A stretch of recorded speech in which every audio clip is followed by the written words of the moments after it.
The room was still warm from the board meeting when Greg leaned over my desk with that synthetic smile he saves for interns and HR photo shoots. You won't need to prep for tomorrow's client sync, he said, tapping a coffee ring onto my notes. Lacey will be leading from now on. My daughter's ready. He said it like we were passing down grandma's casserole recipe, not a $250 million contract. I didn't blink, didn't flinch, didn't feed his need for a scene. Just reached into my drawer, pulled out the company-issued iPhone and handed it to him. Everything's in there, I said. He nodded like he'd won something. Now, for anyone wondering how we got to the steaming pile of executive incompetence, let me rewind for a second, just long enough for you to grab your coffee, hit that like button, and maybe even subscribe if you're one of the 90% ghost listening without it. It seriously helps the team and means I get to keep spilling corporate tea in peace. Okay, where were we? Right, the slow train to nepotism hell. I've been the account lead on Westbridge for 6 years. That's 6 years of flying coach to last-minute summits, replying to 2 a.m. just curious emails from Robert Fielding, their CEO, and hand-holding his junior team through everything from supply chain hiccups to that time their DevOps guy took down the staging server during an earnings call. I did it all, without complaint and more importantly, without mistakes. Westbridge wasn't just a client, it was my client. My baby. My badge of honor in a company where women like me, 42, child-free, and tired of being called detail-oriented like it's a disease, don't exactly get paraded at shareholder meetings. Greg Halbert, however, has a different compass. He likes noise, flash, legacy. The kind of guy who uses phrases like succession planning while unwrapping his tuna melt. And lately, he's been parading his daughter Lacey around the office like she's a Silicon Valley prodigy instead of someone who once asked me what B2B meant. 2 months out of a LinkedIn sales boot camp, and suddenly she's shadowing calls and sniffing around my client decks. I started noticing things. The copier mysteriously out of toner every time I needed to print a contract. My name left off a meeting invite I created. Lacey popping into client Slack threads she had no clearance for, then gaslighting me when I asked why. Oh, I thought we were collaborating now, she'd chirp, tapping her color-coded planner like it held the secrets of the universe. Greg just laughed it off. She's eager, Mags, teach her your magic. My magic? That would be 2 decades of professionalism, a Rolodex of favors, and an ability to disarm egos twice my pay grade. You don't teach that, you earn it, you bleed for it, but Greg didn't care. To him, I was the scaffolding. Invisible, crucial, and disposable once the new bricks were in place. The last straw wasn't loud. It wasn't dramatic. It was Tuesday at 5:46 p.m. I was closing up for the day when an intern named Jalen wandered by and said, "Hey, Lacey's updating the Westbridge portal." Said you were off it? I stared at him, said nothing, just nodded like I knew, like I'd signed off on the handoff of the most sensitive portfolio in the firm. I checked my inbox, no notice, no transition doc, just a forwarded memo from Lacey titled Next Chapter. The email opened with, excited to collaborate, and ended with a typo in Robert's name. I didn't cry. I didn't scream. I poured myself a lukewarm cup of breakroom coffee, watched it swirl in the chipped mug, and told myself what I always do. Don't give them your anger. Give them your silence. It terrifies them more. By the time Greg dropped the final hammer Thursday afternoon, we're doing this for long-term alignment, I was already gone in every way that matters. My dignity had been packed the moment Lacey changed my calendar permissions without asking. All I had left was clarity. So I smiled, handed over the phone, and walked out. Not out of the building, no. Just out of the story they thought they were writing. They didn't know about the NDA. They didn't know about Clause 3A. They didn't know what Robert Fielding would do when he realized his trust had been transferred without consent. But I did. Greg always liked to call these fireside chats, even though the only fire in that conference room was the one burning through my career. The man loved a metaphor. So when he cleared his throat at the Thursday strategy sync and tapped his Montblanc pen against the table like we were at some country club powwow, I already knew something rotten was coming. We're making a slight adjustment to the Westbridge account, he said with a grin that smelled like betrayal and breath mints. In the spirit of succession planning and continuity, Lacey will be stepping into the client lead role effective immediately. It landed like a wet sock on polished wood. No one clapped. No one asked to follow up, because everyone knew what Greg meant. His daughter gets the golden goose. The rest of us get breadcrumbs and polite nods. Lacey beamed across the table like she'd just won an Oscar for most oblivious Nepo baby in a supporting role. I didn't blink. I didn't give him the pleasure.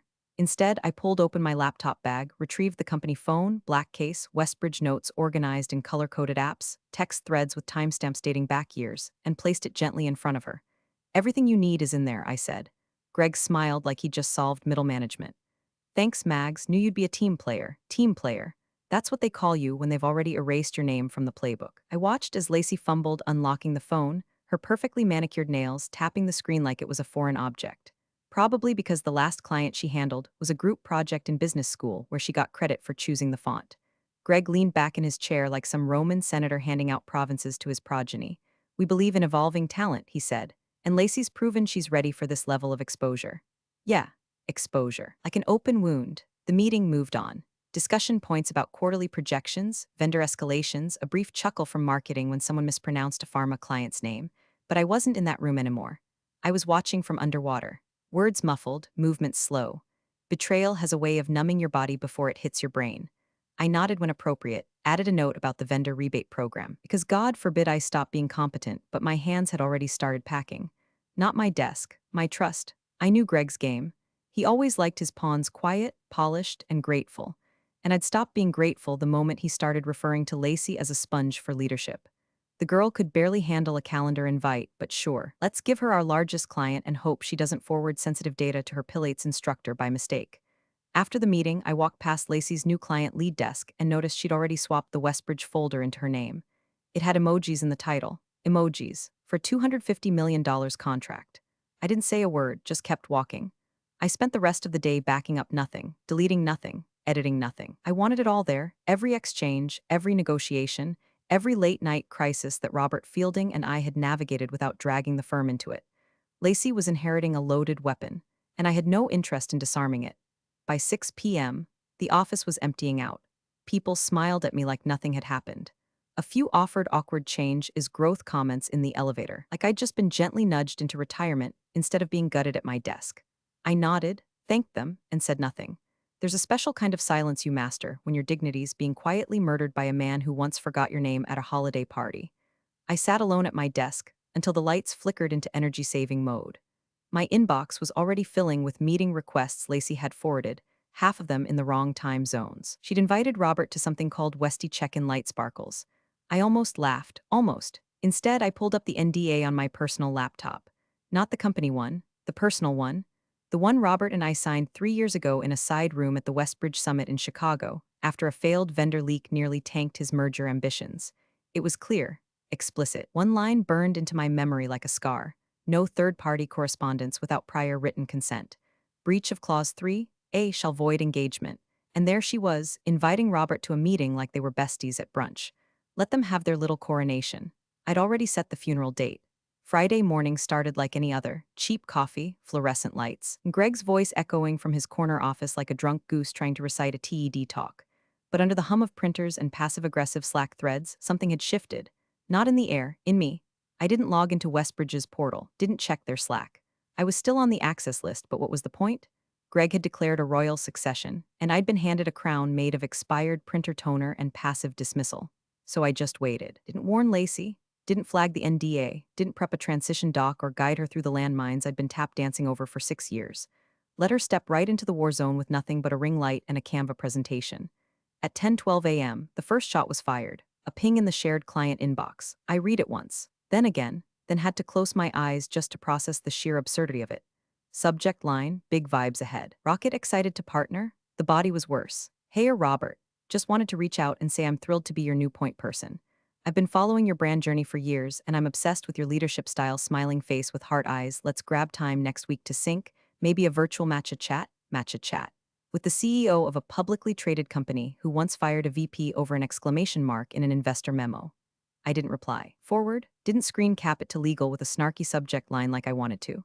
I just sat back in my chair and stared out the window like I was watching a train slowly and beautifully derail.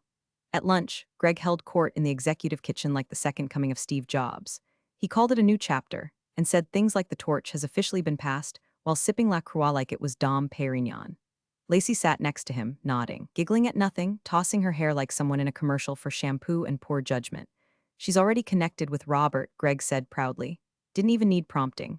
Natural leadership instincts. I think I chewed through the plastic of my fork. They didn't ask me to speak, didn't even look in my direction. I wasn't the future anymore. Just the relic still clocking billable hours while the company skated into a glass wall.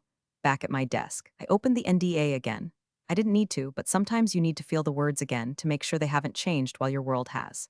Section 3A. All communications between Robert Fielding and Margaret J. Kessler shall remain exclusively between signatories. Breach by any party not named in this agreement constitutes immediate contract nullification. There was no footnote, no gray area, no corporate override clause. It wasn't between Westbridge and my company. It was between Robert Fielding and me. He didn't sign it because he trusted my firm. He signed it because he trusted me. And now Lacey, with her matcha invites and emoji subject lines, had bulldozed through it like a toddler with a crayon in a museum. I closed the laptop. Didn't save anything. Didn't call legal. I didn't even open Slack the rest of the afternoon. I knew what was coming. The dominoes had been lined up for months. It was just a matter of who would breathe wrong first. The irony was, I never wanted this. I wasn't looking for vengeance. I didn't stay up nights fantasizing about takedowns or public shaming. I liked my job. I liked being good at it. But when someone sets fire to your name, sometimes the best thing you can do is hand them the matches and walk away. Let them burn it all down, then send them the insurance clause they forgot to read. At 4:03 p.m., a new calendar invite popped into my inbox. Subject: Emergency Call Westbridge Time, Friday, 9 o'clock a.m. Required attendees: Greg Halberd, Legal K. Bishop, Lacey Halberd, Margaret Kessler. I just smiled. Still on the guest list. Still holding the last word. And if they thought silence meant surrender, they'd forgotten who taught them to listen. Email came in at 6:17 a.m. while I was still nursing burnt coffee and watching my cat try to murder a sock. The subject line was blank. Just one sentence in the body. I saw the update. Are you still under NDA? No salutation. No fluff. Just Robert Fielding, CEO of Westbridge, world-class bullshit detector, and a man who once fired a PR firm mid-campaign because they used a stock photo of people clinking wine glasses. I stared at the message for a long moment, feeling my pulse settle into something sharp and slow.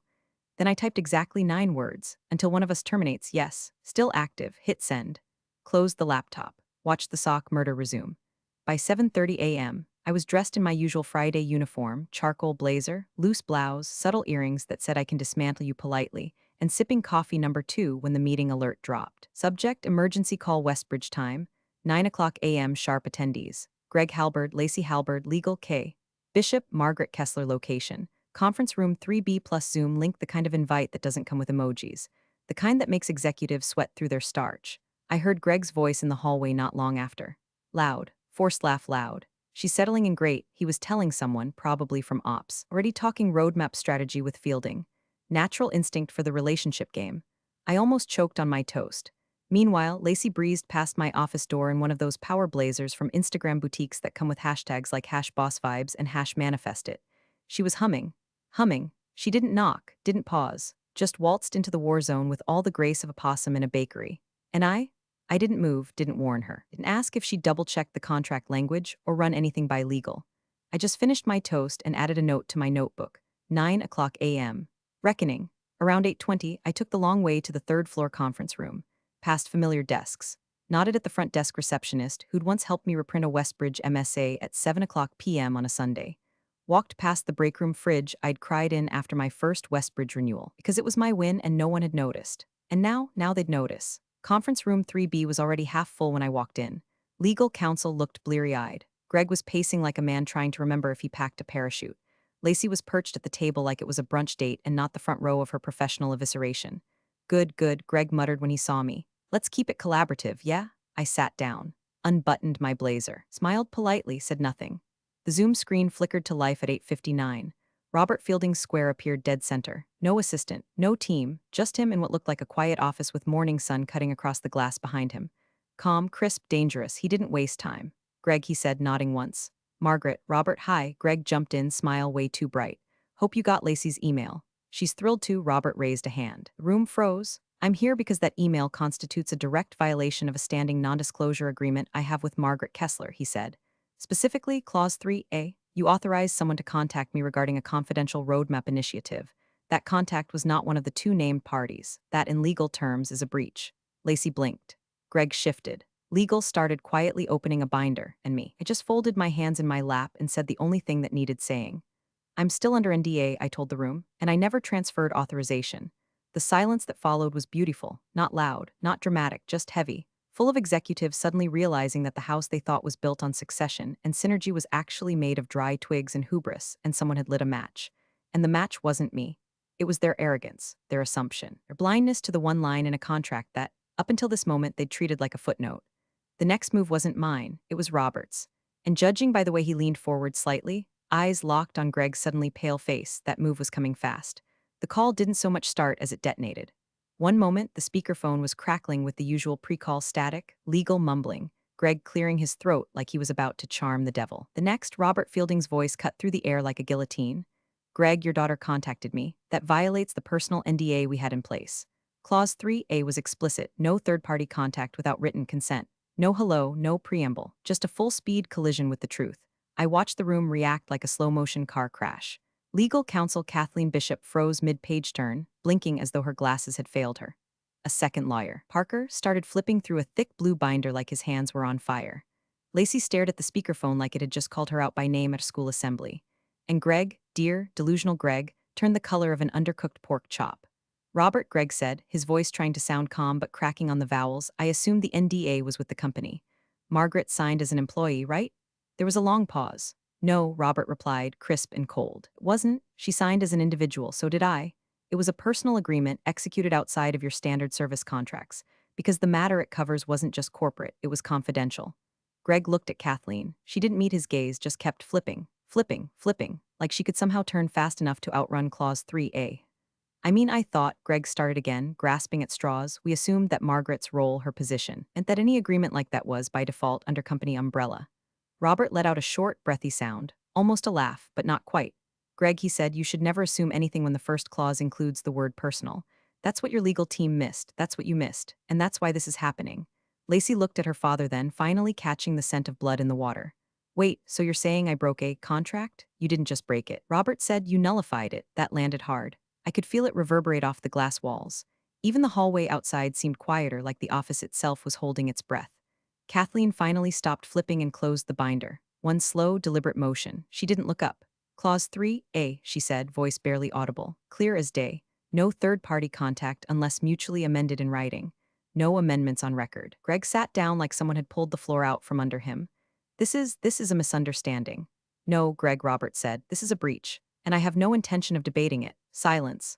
Long, awkward, knife-in-the-gut silence. Then Robert continued, tone flat and final. Per the agreement, Westbridge is withdrawing the contract, effective immediately. Your internal breach of the NDA voids our engagement under Section 7.2. Any confidential data shared during that engagement is now off-limits for reuse or internal presentation. That includes projections, product development materials, and any roadmap conversations prior to this transition. Lacey whispered, what's Section 7.2? No one answered her. I didn't move, didn't blink.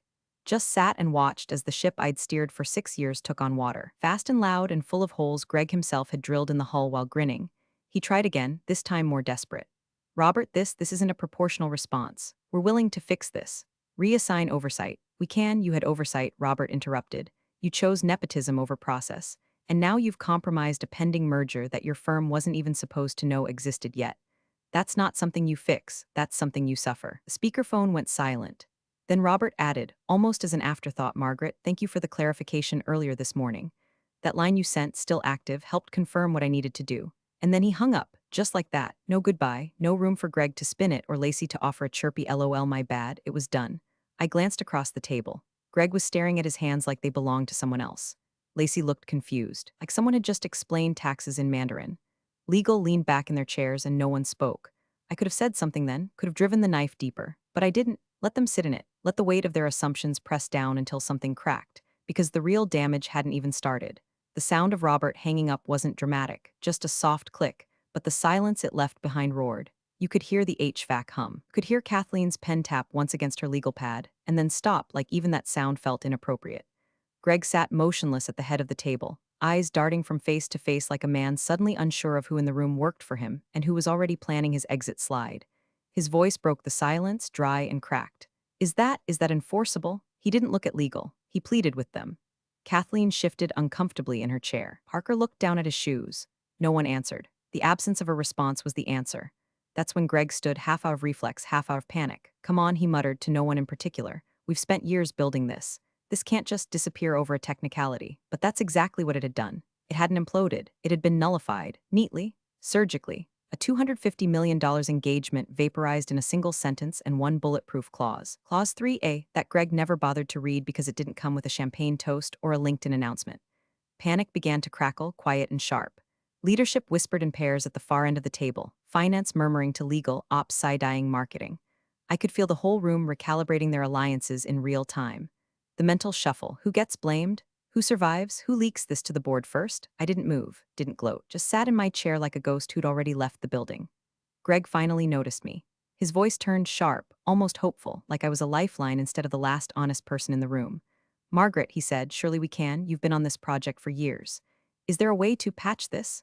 Maybe if you reach out to Robert, clarify things. I tilted my head, slow and steady, like I was trying to remember the word for audacity in another language. You already clarified things, Greg, I said softly. You reassigned the account. Unilaterally, publicly, repeatedly. His mouth opened, but no words came out. You voided the NDA, not me, still nothing. And for the record, I added Robert doesn't do takebacks, that last line hit. He knew it was true, we all did. Robert Fielding was the kind of man who'd delete your number for misplaced bullet point. This was treason. Greg slumped back into his seat, as if gravity had suddenly remembered he wasn't needed. Somewhere down the hallway, a phone rang and kept ringing. In another life, it might have been Westbridge. Now, probably just facilities asking why half the executive team looked like they'd seen God, and she had a kill switch. Kathleen finally closed her binder. Parker muttered something about needing to review compliance protocols, which we all knew meant panic quietly behind closed doors. Still no sign of Lacey. Never made it to the meeting. Last I checked, she was in the marketing wing trying to figure out how to forward the Westbridge inbox, except she hadn't figured out that the inbox had already been locked. IT froze at the moment Robert terminated the engagement. Just protocol. And the irony? Her email was still set to out of office with a gif of a dancing cactus that said, "Slay in my new role." The timing almost made me laugh. Almost. Greg rubbed his temples. This is going to be a lot to clean up. Kathleen didn't respond. No one did. There was nothing to clean. This wasn't spilled coffee. This was a detonation. Across the table, someone from finance finally whispered, "What's the exposure on the merger materials?" That did it. The whisper became a low buzz as the reality began to settle in, not just the loss of the contract, but the potential leak of roadmapped IP tied to the Westbridge deal. Material that, per the NDA, is never supposed to leave my hands. Material that Lacey had already previewed in a deck Greg submitted to the board. Material that now technically belonged to no one. The kind of exposure that gets people investigated, or worse, audited. I sat quietly, folding my hands in my lap. I wasn't there to twist the knife. I was just watching them discover where it landed. Saturday morning, 9:14 a.m. The sun was spilling through my kitchen blinds, dust floating in the beams like little suspended secrets. I had just taken the first bite of my cinnamon toast when the email came in. Westbridge Legal. Subject line, confidential, NDA Appendix follow-up. I clicked it open.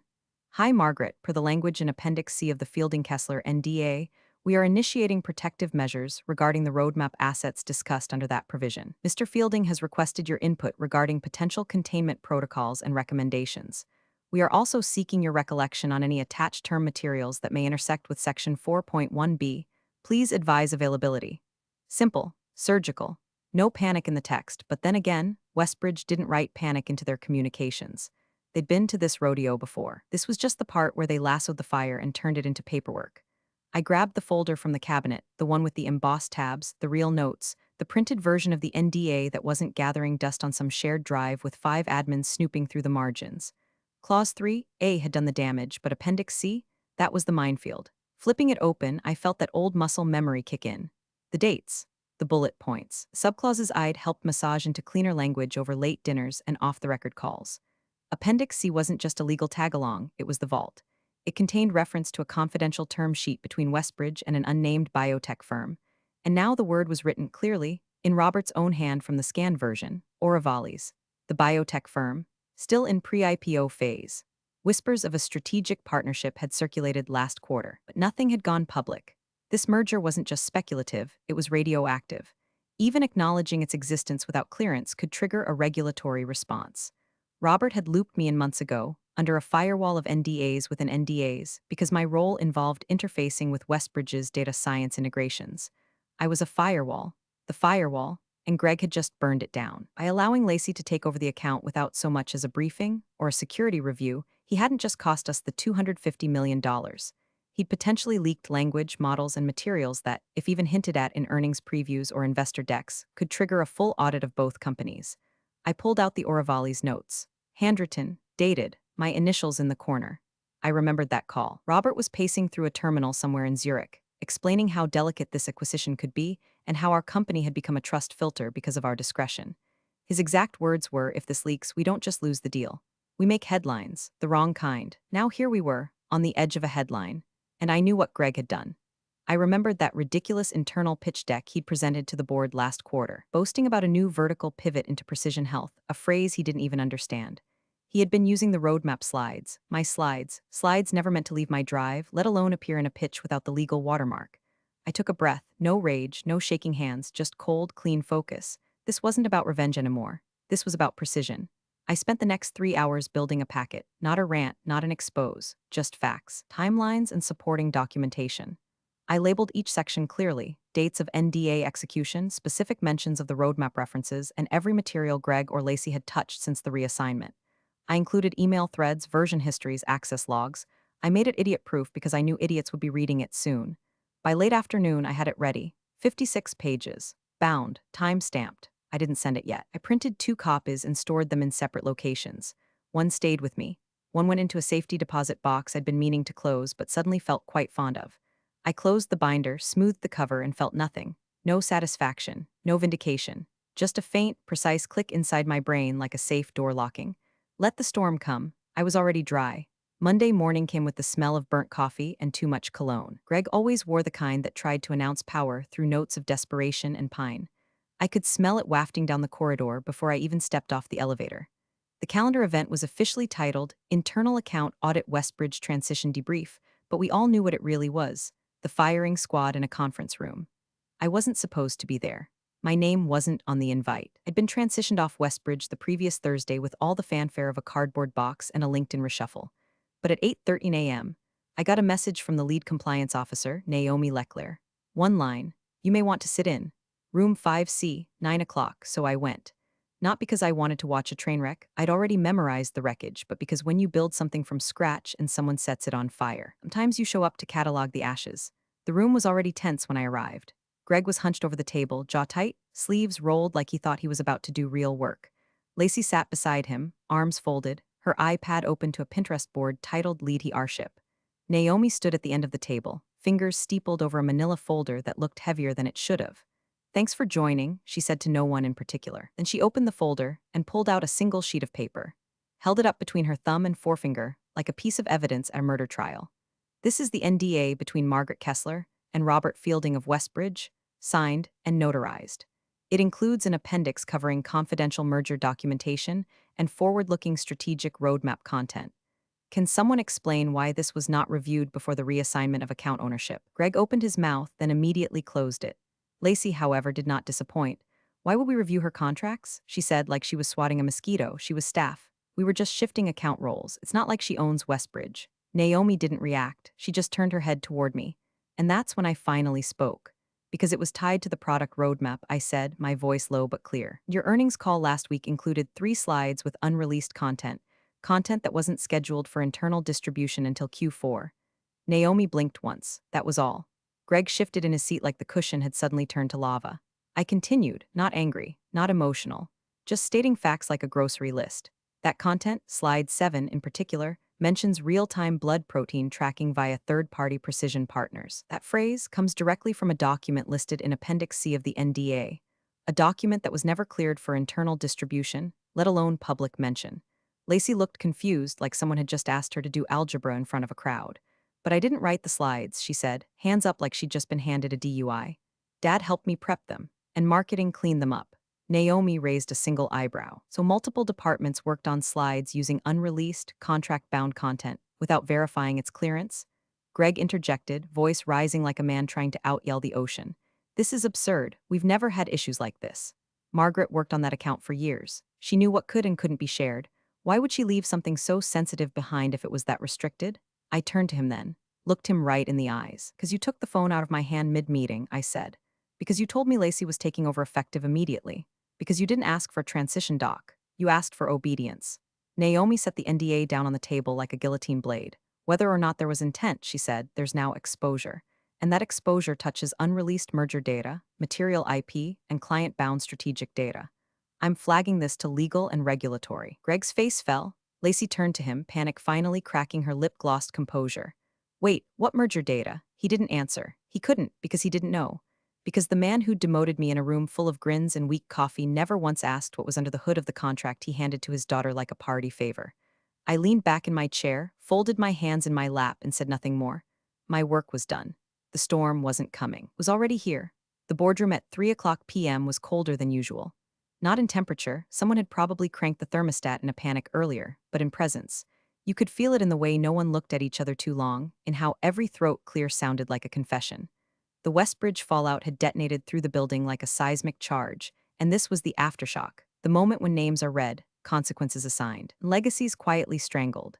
At the head of the table, General Counsel Madeline Sharp adjusted her glasses, flipped to the tabbed page, and read in a voice smooth enough to bruise, "Disclosure of roadmap material prior to partner sign-off shall be deemed anticipatory breach. No interpretation, no footnote, just the line, clear, final, and now weaponized." Greg's jaw clenched so hard it looked like he was trying to chew through time itself. Lacey didn't speak. Her phone sat face down on the table, buzzing once then again. Probably HR or worse, PR. A soft rustle broke the silence. The CFO, Richard Lane, leaned in slightly, voice low but clear enough for the room to hear. "That's insider trading risk." The words hit the table like ice water, because it wasn't just a broken contract anymore. It was disclosure, forward-looking statements. Content that had been wrapped in NDAs, firewalls, and legal insulation, suddenly paraded on a slide deck with bold fonts and color-coded bullet points. If anyone outside the room had made trades off that information, we weren't looking at breach, we were looking at a federal investigation. Madeline closed the binder. The board didn't debate. There was no shouting, no denial, no last-ditch speech from Greg, just a silent vote, hands raised around the table, measured, decisive. Kind of vote that happens when the wreckage is undeniable and the cost of pretending is too high. Greg was placed on immediate leave. Lacey was formally stripped of client-facing roles, pending internal review. They didn't even use the word termination, not yet. But the silence afterward carried its own kind of obituary. No one looked at them. Greg stared straight ahead, breathing through his nose like a man trying not to cry on camera. Lacey glanced at me once, eyes wide and wet, but I gave her nothing. Not cruelty, not forgiveness, just absence. I stood. Gathered my notebook, my pen, my dignity, still intact, still mine. One of the board members, a woman I'd known for years but never once seen without a name tag, asked gently, "Margaret, are you staying on?" The room waited. Even Greg looked up like maybe, just maybe, I'd swoop in to save them from the mess they made. I smiled, small and sharp. "No," I said, "but I'll leave my terms in writing." And I walked out, not fast, not slow, not victorious in the Hollywood way, just finished. By the time I reached the elevator, the building already felt different. The walls taller, the ceilings quieter. The fall hadn't been mine, it never had been. And as I stepped inside and pressed the button to the lobby, I didn't look back. There was nothing left to see. Big thanks for watching, you sneaky seniors. Subscribe to keep the coffee pot brewing revenge. Your ex-colleagues won't know what hit 'em.